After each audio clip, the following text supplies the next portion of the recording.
감사합니다. 인사하겠습니다. 감사합니다. 감사합니다. 감옥과 수도원에 공통점이 있다고 합니다.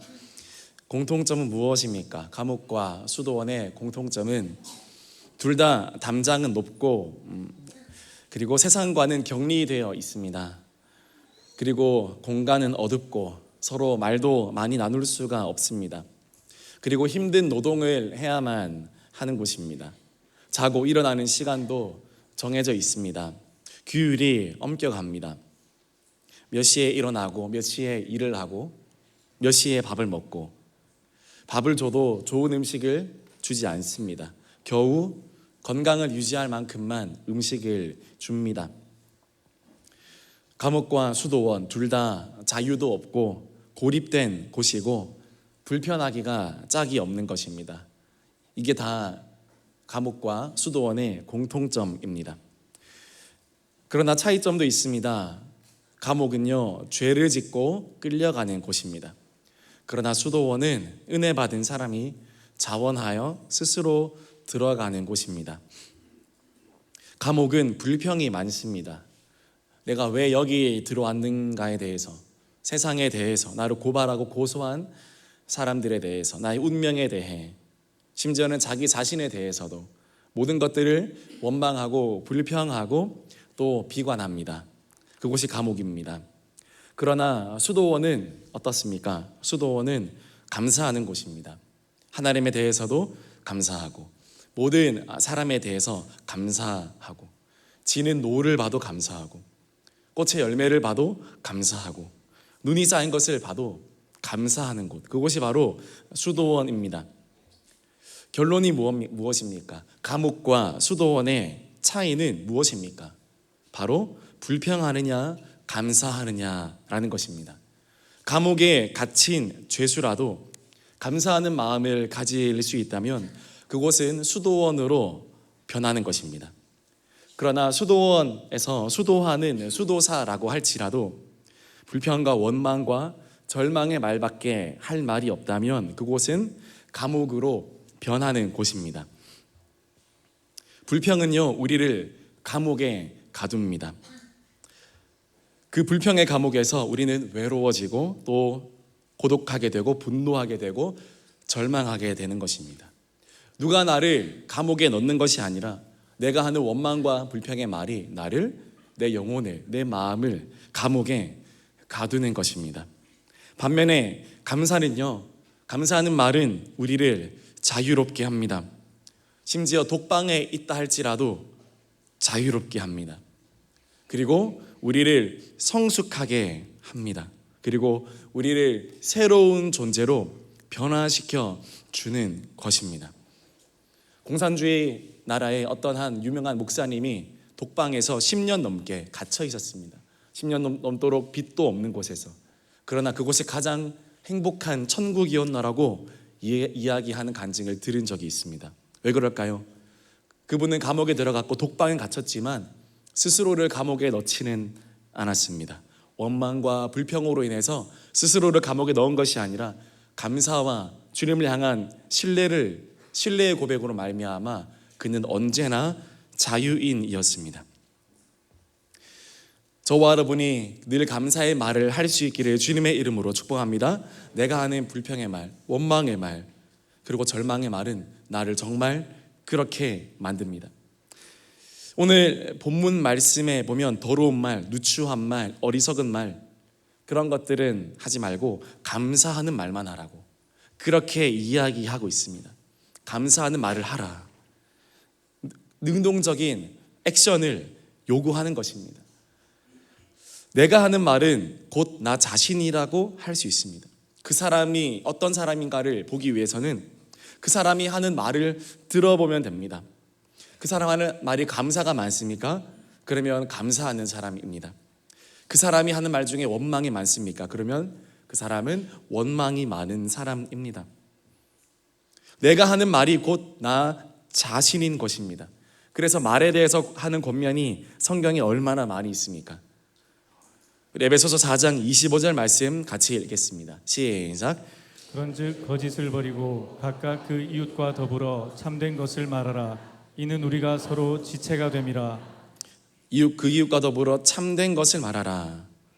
이는 우리가 서로 지체가 됨이라. 말의 특성을 이야기하고 있죠. 말은 혼자 하는 것이 아니라 내가 이웃에게 말을 하는 것입니다. 그래서 참된 것을 이야기하고, 왜냐하면 우리는 서로 지체가 되기 때문에 같이 있을수록, 공동체일수록 더욱 우리 입술을 지켜야 됩니다. 그곳이 어느 곳이든, 어른이 많이 있는 곳이든 학생이 많이 있는 곳이든 상관없이 이웃, 지체가 있는 곳이면 참된 것을 말하도록 더욱 힘써야 합니다. 에베소서 4장 29절 말씀 우리 같이 읽겠습니다. 시작. 무릇 더러운 말은 너희 입 밖에도 내지 말고 오직 덕을 세우는데 소용되는 대로 선한 말을 하여 듣는 자들에게 은혜를 끼치게 하라. 아멘.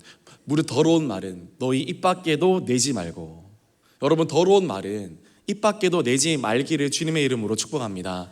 아무리 기분이 나쁘다고 할지라도, 아무리 속상하다고 할지라도, 여러분, 더러운 말은 입 밖에도 내지 말라. 이것이 바로 말씀의 권면입니다. 그리고 소용되는 대로 선한 말을 하고 듣는 자들에게 은혜를 끼치게 하라라고 이야기하고 있습니다. 내가 하고 싶은 대로 말하는 것이 아니라 주변 사람들에게 은혜를 끼치게 함이, 그것이 우리가 하는 말의 목적이라고 이야기하고 있습니다. 여러분이 하는 말을 통해서 주변의 사람들이 은혜를 받아야 된다라는 겁니다. 여러분이 하는 말을 통해서 주변의 사람들이 격려를 받고 용기를 얻어야 된다라고 이야기하고 있습니다. 그래서 선한 말만 하라고 이야기하고 있습니다. 오늘 저희가 읽은 본문도 같은 맥락이고 같은 뜻입니다. 오늘 본문 말씀 에베소서 5장 3절에서 4절 말씀 다시 한번 같이 읽도록 하겠습니다. 시작. 음행과 온갖 더러운 것과 탐욕은 너희 중에서 그 이름조차도 부르지 말라. 이는 성도에게 마땅한 바니라. 누추함과 어리석은 말이나 희롱의 말이 마땅치 아니하니 오히려 감사하는 말을 하라. 아멘. 오히려 감사하는 말을 하라. 감사하는 말을 하라. 그렇게 이야기합니다.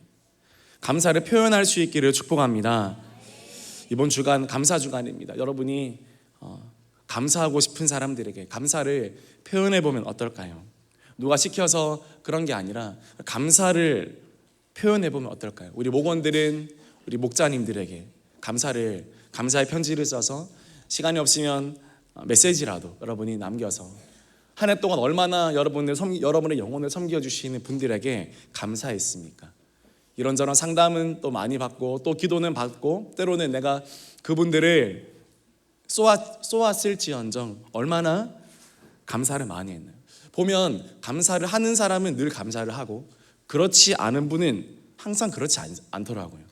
모든 성도님들이 감사할 수 있기를 바랍니다. 여러분을 섬겨주시는, 그것이 교사든 또 목자 목녀님이든 여러분의 영혼을 섬겨주는 누구이든지 간에 여러분 감사를 표현하라, 감사를 하라, 그렇게 이야기하고 있는 것입니다.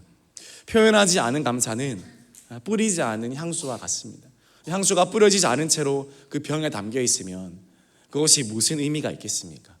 향수는 향을 내기 위해서 뿌려지는 것입니다. 표현하지 않은 감사는 보내지지 않은 편지와도 같은 것입니다.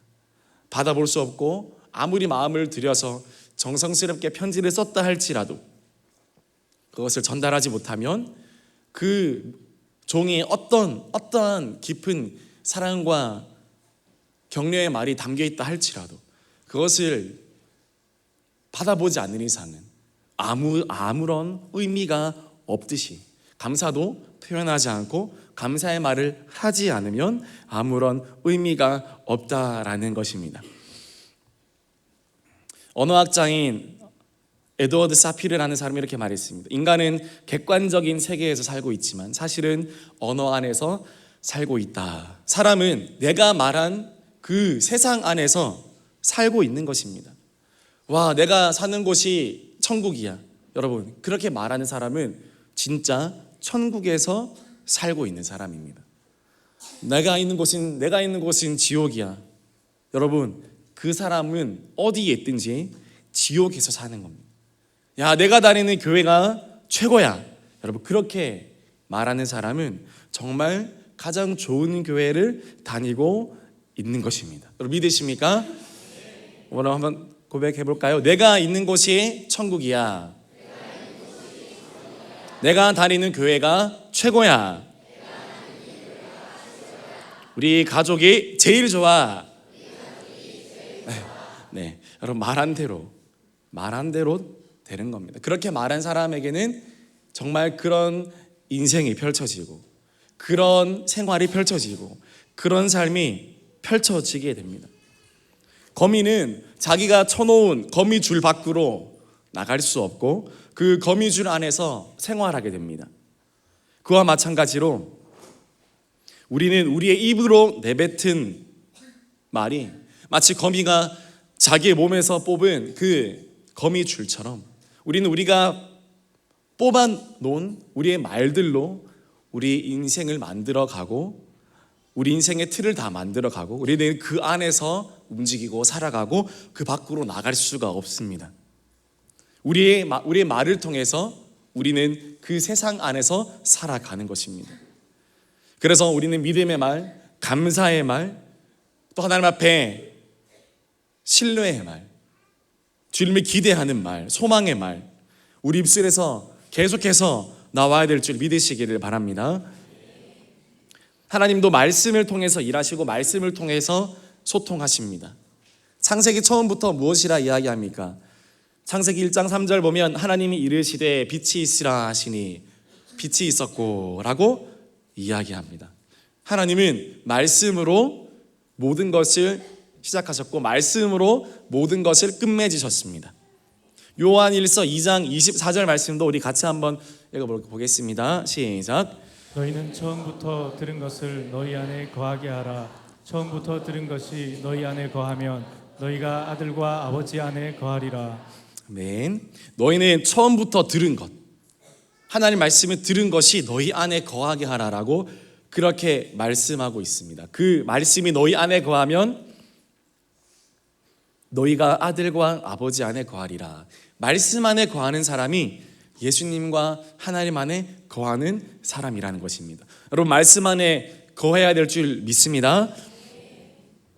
하나님의 말씀이 우리 속에 풍성히 거하도록 노력해야 됩니다. 골로새서 3장 16절에서 17절 말씀도 같이 읽겠습니다. 시작.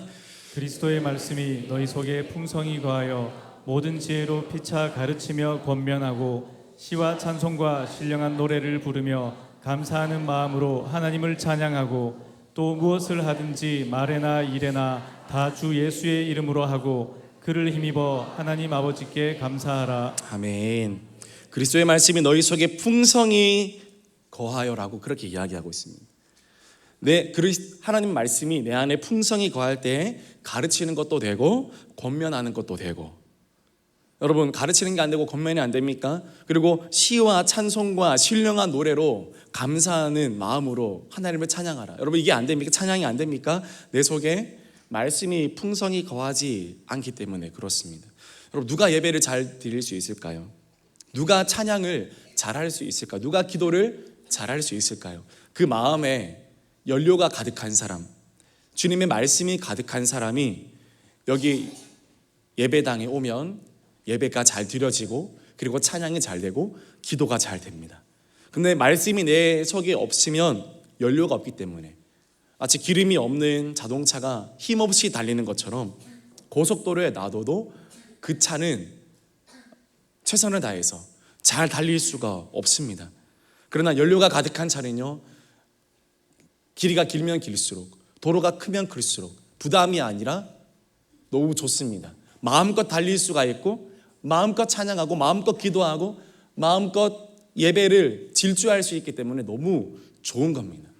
여러분, 예배는 우리의 삶에서 내 속에 주님이 주시는 풍성한 말씀으로 먼저 가득히 찰 때 예배가 예배가 되고 기도가 기도가 되고 또 우리의 찬양이 될 줄 믿으시기를 바랍니다. 하나님의 말씀으로 항상 우리의 마음이 물된 동산과도 같게 되기를 소망합니다. 동산에 물을 대지 못하면 어떻게 됩니까? 곧 사막이 되는 것입니다. 미국의 데시벨리라는 곳이 있는데요. 저도 미국 비전대를 갔을 때 그곳을 지나간 적이 있는데, 거기가 왜 데시벨리냐면 한번 들어가면 살아서 나오기가 너무 힘들기 때문입니다. 1년 내내 내리는 강수량이 50mm, 정말 작은 목을 축일 만한 정도의 비만 내리고, 그리고 다 가뭄입니다. 아무런 생명도 없고 아무런 식물도 없고 황량한 들판입니다. 여러분, 우리 마음이 메마르면 그렇게 되는 것입니다. 그런데 우리 마음에 말씀이 되어지면 마치 메마른 땅에 물이 되어진 것처럼 그 땅은 비옥한 땅이 되고 식물들이 자라나고 또 동물들이 와서 목을 축이는 그런 아름다운 동산이 된다라는 겁니다. 저와 여러분의 마음에 말씀이 가득하면 누가 와도 쉬어갈 수 있는 그런 넉넉한 영혼의 소유자가 된다라는 것입니다. 그래서 우리 마음에 주님의 말씀으로 가득 차야 하는 것입니다. 그래야지 감사도 수월하게 할 수가 있습니다. 특별히 오늘 말씀에 보면요, 에베소서 5장 4절에 이렇게 이야기하고 있습니다. 누추함과 어리석은 말이나 희롱의 말이 마땅하지 아니하니라고 이야기하고 있습니다. 말씀 한번 계속 띄워주시면 됩니다. 누추한 말을 하지 말라고 하죠. 누추한 말, 그 원어적으로 보면 성적인 농담 그런 거 하지 말라고 그렇게 이야기하는 겁니다. 자, 어리석은 말을 하지 말라고 이야기하고 있죠. 의미를 들여다보면 공동체를 세우는데 아무런 유익이 되지 않는 말을 뜻합니다. 그런 말을 어리석은 말이라고 이야기하는 겁니다. 희롱의 말을 하지 말라고 하죠. 희롱의 말도 앞에 있는 누추한 말과 비슷합니다. 상스러운 농담, 음담패설 그런 것을 이야기합니다. 누추한 말, 어리석은 말, 또 희롱의 말, 이 말이 마땅치 않다라고 하면서 그 다음에 대신에 이 세 가지 말 대신에 어떤 말을 하라고 합니까? 뒤에 오히려 감사하는 말을 하라. 그 다음 구절 한번 띄워주세요. 오히려 감사하는 말을 하라. 누추한 말, 즉 음담패설 하지 말고 뭐 하라는 말입니까? 감사하는 말을 하라는 겁니다. 왜 그럴까요? 감사가 가장 거룩한 언어이기 때문입니다. 어리석은 말을 하지 마라. 쓸데없는 말, 필요 없는 말, 공동체를 허무는 말을 하지 말고 대신 무슨 말을 하라고요? 감사하는 말을 하라 합니다. 왜요? 감사가 가장 공동체를 세우는 말이고 가장 필요한 말이기 때문입니다. 희롱의 말을 하지 마. 상스러운 말, 값싼 농담, 음담패설하지 말고 감사하는 말을 하라고 합니다. 왜요? 감사가 가장 고결하고 감사가 가장 사려 깊은 언어이기 때문에 그렇습니다. 여러분, 하나님 보시기에 가장 거룩한 말, 하나님 보시기에 가장 공동체를 세우고 하나님 보시기에 가장 경건하고 하나님 보시기에 가장 기쁜 말은 바로 감사하는 말이라고 오늘 본문은 이야기하고 있는 것입니다. 반대로 이야기해 볼까요? 우리가 감사하지 않으면 우리는 거룩하지 않은 것입니다. 우리가 감사하지 않으면 우리는 공동체를 해치고 있는 것입니다. 우리가 감사하지 않으면 상스럽고 값싼 신앙으로 살아가는 것과 동일한 것입니다. 에베소서 5장 4절 말씀을 여러분이 잘 묵상하면 정말 누추한 말, 어리석은 말, 또 희롱의 말, 이것을 다 뒤집을 수 있는 것이 감사의 말이구나. 왜냐하면 감사의 말에 그 능력이 있기 때문에 그렇습니다. 여러분, 감사함으로 우리의 거룩이 회복되기를 소망합니다. 감사하심으로 여러분의 공동체를 세우시기를 바랍니다. 감사하심으로 우리의 신앙이, 우리의 믿음이 고결해지고 하나님 앞에 값비싼 보물과도 같은 믿음이 되기를 소망합니다.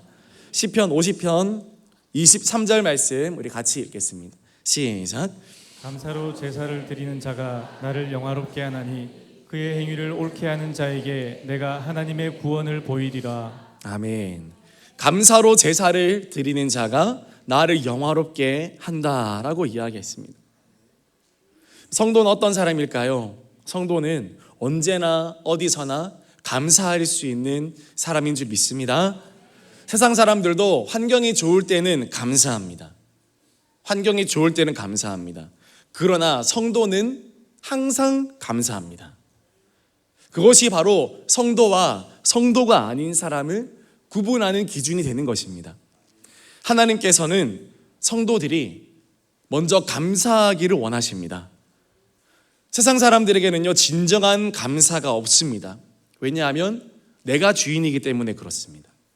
내가 주인인 사람들은 감사해야 될 시간에 자랑합니다.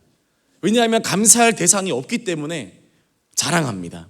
내가 이거 했어, 내가 저거 했어, 내가 성공했어, 그렇게 자랑합니다. 그러나 성도는요, 감사합니다.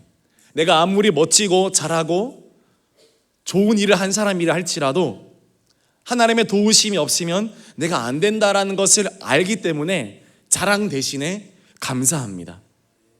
이것이 바로 성도와 그렇지 않은 사람을 나누는 기준이 되는 것입니다.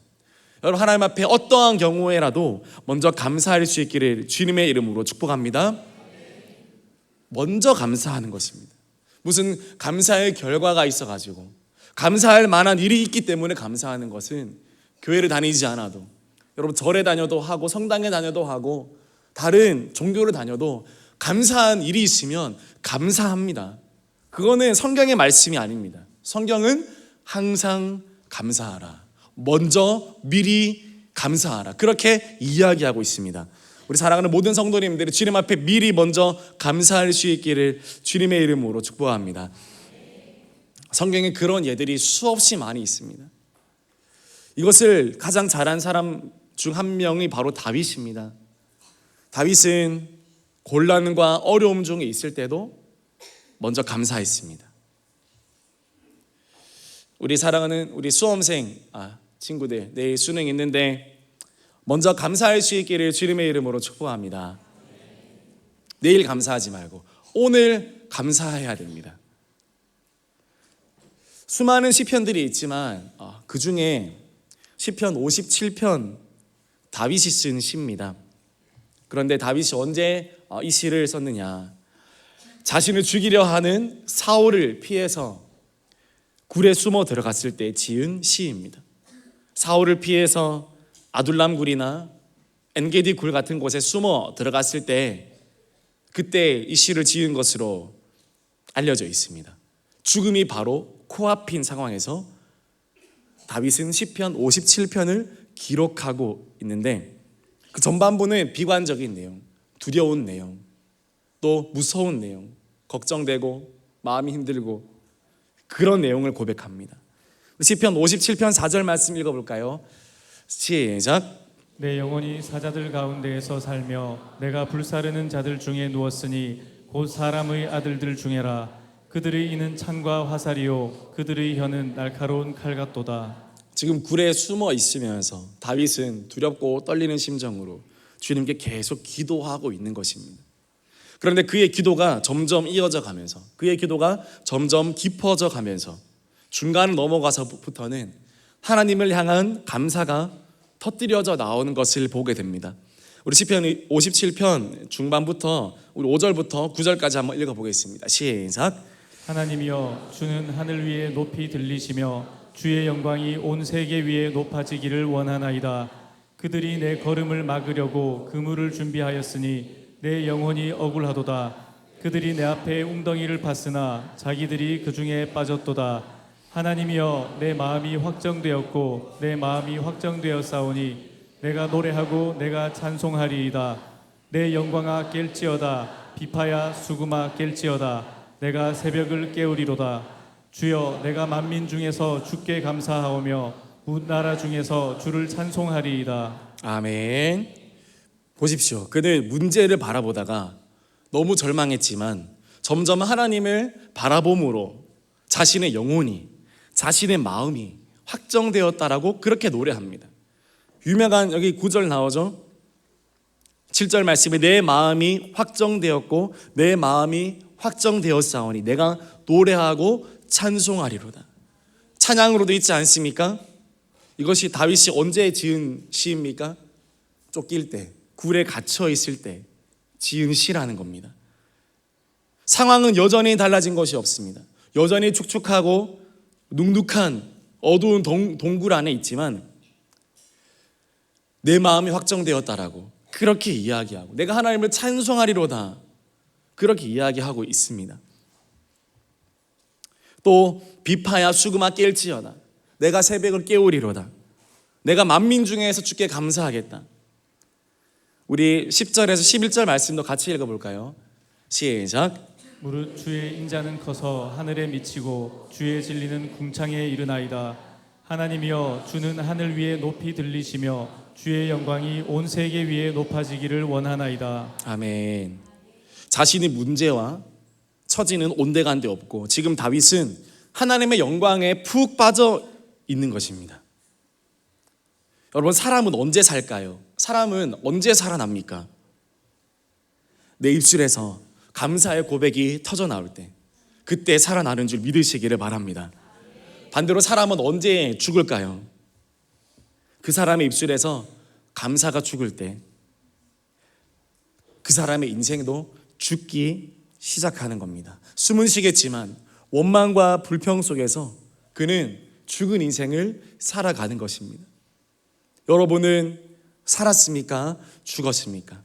그 기준은, 그 척도는 내 입술에서 감사의 고백이 끊임없이 터져 나오는가에 관한 것입니다. 다윗은 기도했습니다.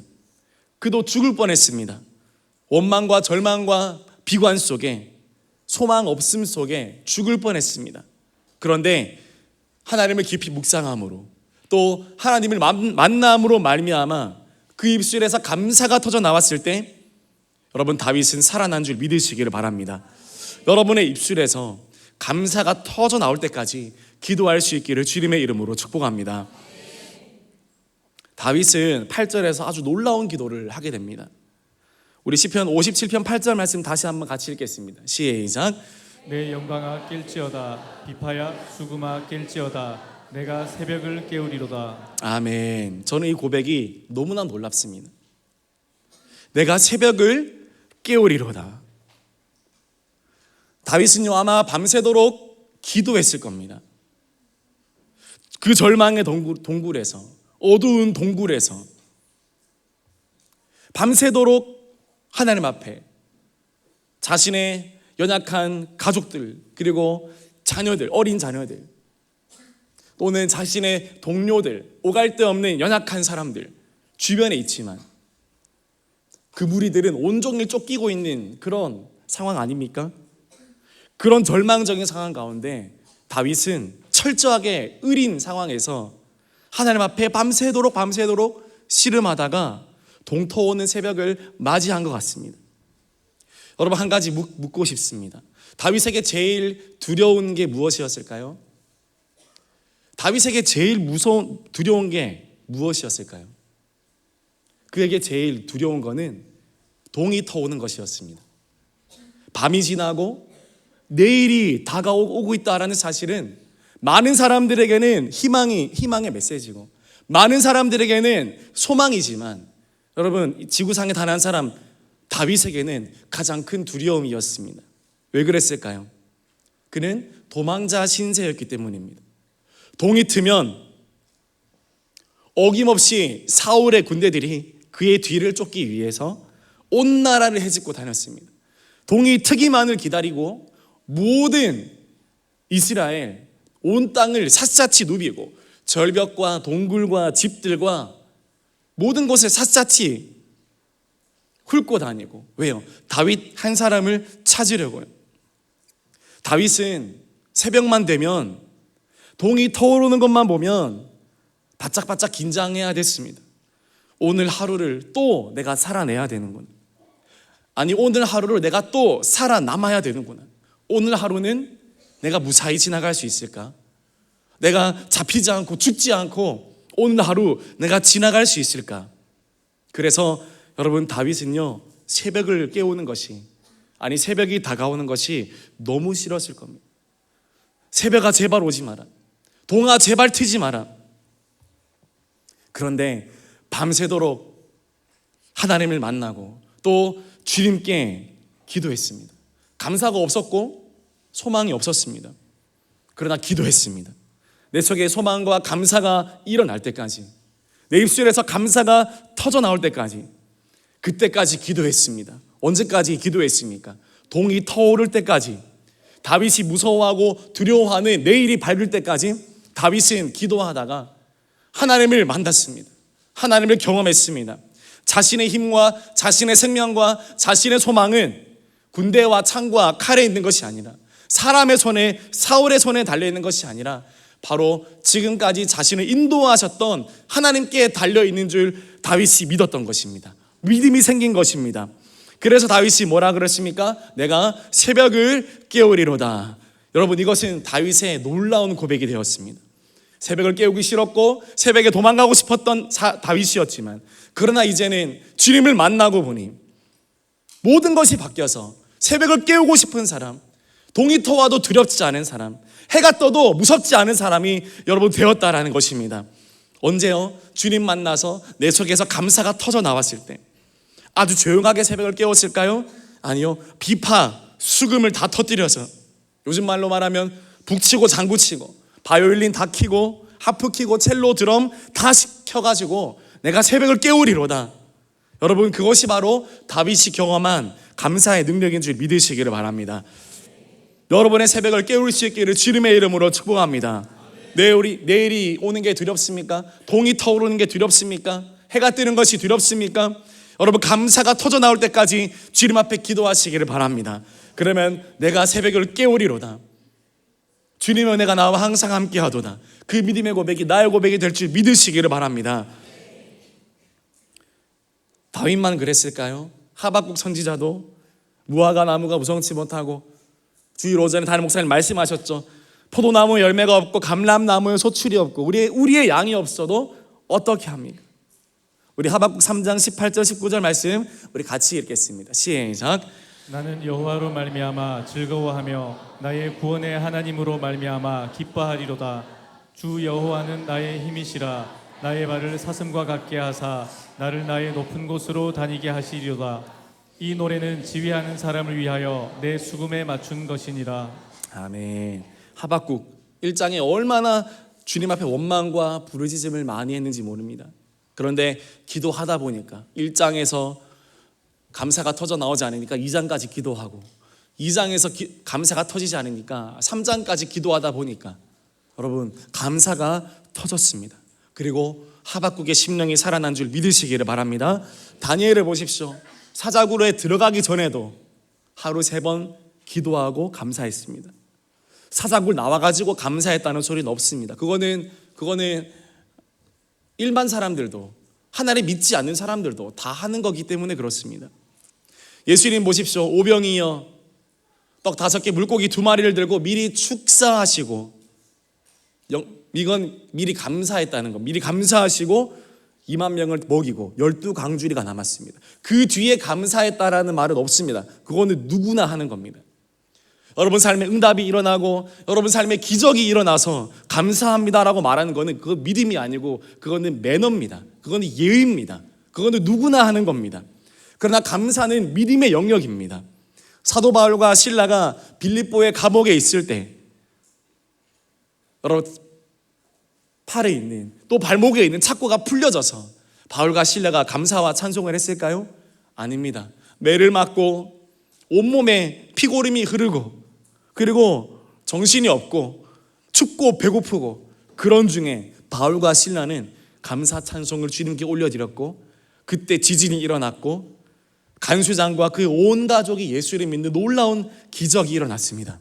저와 여러분도 그런 감사를 할 수 있기를 주님의 이름으로 축복합니다. 초대교회 성도들이 이런 믿음을 가지고 살았다라는 것입니다. 초대교회 성도들은 예수의 믿음을 이렇게 믿었습니다. 환난을 당하고 시험을 당해도 그들은 찬송하고 감사했습니다. 단순히 평안하고 그저 담대한 정도가 아니라 환난과 어려움 속에서도 감사가 나왔습니다. 감사하는 말을 했습니다. 감사가 우리 입에서 나오면 모든 것이 바뀌게 될 줄 믿으시기를 바랍니다. 모든 것이 바뀌지 않으면 내 영혼이 바뀌고 내 영이 바뀌고 내 혼이 바뀌고 내 육의 고백이 바뀌는 역사가 일어나게 되는 줄 믿으시기를 바랍니다. 우리들 교회 김양재 목사님이 이런 말 하는 걸 들었어요. 붙으면 회개하고 떨어지면 감사하라. 그럼 따라해 볼까요? 붙으면 회개하고 떨어지면 감사하라. 자, 우리 내일 수능 치는 친구들 더 크게 붙으면 회개하고 떨어지면 감사하라. 아멘. 꺼림칙 하시죠, 되게 저주하는 것 같죠. 붙으면 회개하고 떨어지면 감사하라. 여러분 반대로 말해야 되는 거 아닙니까? 그러나 여기에 인생의 지혜가 있고 또 하나님을 바라보는 우리의 시선이 어떠해야 함을 잘 말해주고 있습니다. 여기 우리들 교회 청년들이 좋은 직장에 쉽게 취직을 하거나 또 좋은 학교에 쉽게 들어가면 목사님이 이렇게 말한다고 합니다. 우리 누구누구는 참 수준이 낮아가지고 그렇게 한 방에 붙었네, 회개해야겠다라고 그렇게 이야기한다고 합니다. 왜 그럴까요? 하나님은요, 귀한 사람, 또 특별한 사람, 또 쓰시고픈 사람에게는 반드시 연단과 훈련의 시간들을 거치게 하신다는 겁니다. 한 번에 승승장구의 길을 물론 열어주실 때도 있겠죠. 그러나 잘 그렇게 하지 않고 연단과 훈련과 어려운 시간들을 대다수는 보내게 한다라는 겁니다. 성경의 인물을 보세요. 아브라함, 요셉, 모세, 다윗, 다니엘.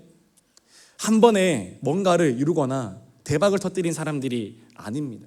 수많은 연단과 어려움과 수많은 실패가 있었던 사람들이었습니다. 우리 주변에 믿음의 사람들을 봐도 불같은 시련과 연단을 거쳐 나온 귀한 믿음의 사람들이 많지 않습니까? 그런데 늘 잘 되고 늘 잘 풀리고 늘 잘 붙는 사람들은 아직 영적인 수준이 낮아가지고 하나님이 아직 크게 다루시지 못하는 사람들이라는 겁니다. 하나님이 계속 기다려주는 사람이라는 겁니다. 조금만 시련이 오고 연단이 오고 어려움이 오면 픽픽 쓰러지고 잘못하면 목회자도 원망하고 교회도 원망하고 하나님도 떠날 사람들이라서 하나님이 손을 안 댄다는 겁니다. 그래서 회개하라는 겁니다. 주님, 제 수준이 많이 낮군요. 제 수준이 너무 낮아가지고 주님 그냥 남들이 어렵게 가는 길 저는 그냥 한 방에 가게 하시는군요. 이 세상에서 조금 성공할지는 몰라도 아직 주님께 쓰임받기도 멀었군요. 제 수준이 이것밖에 안 돼가지고 늘 좋은 결과만 주시는군요. 여러분, 그러나 떨어진 사람은, 실패가 많은 사람들은 하나님이 언젠가는 귀한 그릇으로 쓰고 싶어서 지금도 남모르게 눈물을 흘리게 하시고 지금도 남모르게 신음하게 하시지만 결국 그 그릇을 빚고 또 터뜨리고 빚고 다시 터뜨리고 다시 빚어서 연단하시고 단련하셔서 하나님께서 귀한 그릇, 정금 같은 그릇으로 쓰시려고 그렇게 하실 것이기 때문에 감사하라라는 그런 이야기입니다. 그래서 붙으면 회개하고 떨어지면 감사하라는 말이 그 교회에서는 아주 자연스러운 말로 통한다는 겁니다. 사랑하는 모든 성도님들, 하나님을 신뢰하시고 하나님께 늘 감사의 고백 드릴 수 있기를 주님의 이름으로 축복합니다. 에베소서 5장 3절 말씀 보면 이렇게 또 이야기하죠. 너희 중에서 그 이름조차도 부르지 말라. 이제 말씀 마무리하겠습니다. 여러분, 너희 중에서 그 이름조차도 부르지 말라. 이는 성도에게 마땅한 바니라. 여러분, 우리가 더러운 말을 하면 그것과 소통하는 결과를 가져오게 된다고 합니다. 이 원어적으로는 이름을 부르지 말라는 말이 왜 그러냐면 그 이름을 부르면 내가 믿음 없는 말, 감사하지 않는 말, 원망하는 말 하면 그것과 관계를 가지게 된다는 겁니다. 그러면서 거기에 묶이게 되고 내 생각과 내 마음이 거기에 사로잡히게 된다는 것입니다. 그래서 감사하라고 하는 것입니다. 여러분의 입술에서 감사가 끊어지지 않기를 주님의 이름으로 축복합니다. 더욱 감사해야 됩니다. 어떠한 순간에서도 어떠한 상황에서도 주님 앞에 감사가 될 수 있도록 이것이 훈련이 되고 습관이 되고 그리고 마침내 내 믿음이 되어서 하나님께 온전히 감사의 고백을 올려드릴 수 있는 저와 여러분들이 되기를 주님의 이름으로 축복합니다. 감사하는 자에게 하나님의 은혜가 임하게 될 줄 믿으시기를 바랍니다. 감사하는 자가 끝까지 쓰임받게 될 줄 믿으시기를 바랍니다. 우리 오늘 본문 말씀 마지막으로 한 번 더 읽어볼까요? 에베소서 5장 3절에서 4절 말씀 우리 같이 한번 읽겠습니다. 에베소서 5장 3절에 4절 말씀 시작. 음행과 온갖 더러운 것과 탐욕은 너희 중에서 그 이름조차도 부르지 말라. 이는 성도에게 마땅한 바니라. 누추함과 어리석은 말이나 희롱의 말이 마땅치 아니하니 오히려 감사하는 말을 하라. 아멘. 그렇게 될 수 있기를 주님의 이름으로 축복합니다. 같이 올라오셔서 싱어음도 올라와 주시면 감사하겠습니다.